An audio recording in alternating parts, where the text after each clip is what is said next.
సువార్త వచ్చిన తర్వాత మనకి ఏం ఇంట్రడ్యూస్ అయింది? పరలోకం ఇంట్రడ్యూస్ అయింది. కాబట్టి మనసు ఏం చేయాలి? భూమి మీద నుండి ఈ ఇహలోకములో మీద నుండి పరలోకం వైపుకు మళ్ళుకోవాలి. ఇంతకుముందు ఆకర్షణ అంతా భూమే,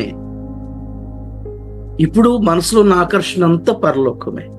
ఇది కరెక్ట్ మారు మనసు. ఎంతమంది క్రైస్తవులకు ఉంది ఈ రోజున? 100లో 80% మంది క్రైస్తవులకి పరలోకం మీద మనసు లేదు. ఎప్పుడో చచ్చి వెళ్ళే పరలోకం గురించి ఇప్పటి నుంచి ఎందుకులే అనే భావన ఉంది చాలా మందికి. తెలుసా మీకు? చచ్చిన తర్వాత కదా పరలోకం, దాని గురించి ఇప్పటి నుంచి ఆలోచించడం ఎందుకు అని.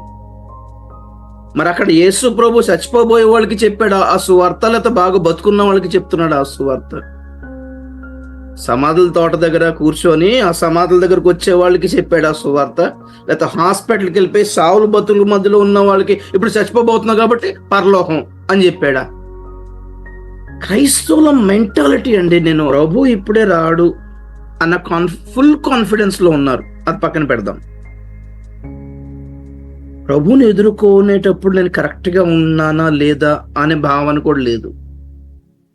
ఆయన రాడేమో, ఒక 50 సంవత్సరాల వరకు రాడేమో, లేకపోతే 100 సంవత్సరాల తర్వాత వరకు రాడేమో, వదిలేయండి. మరి మన చావు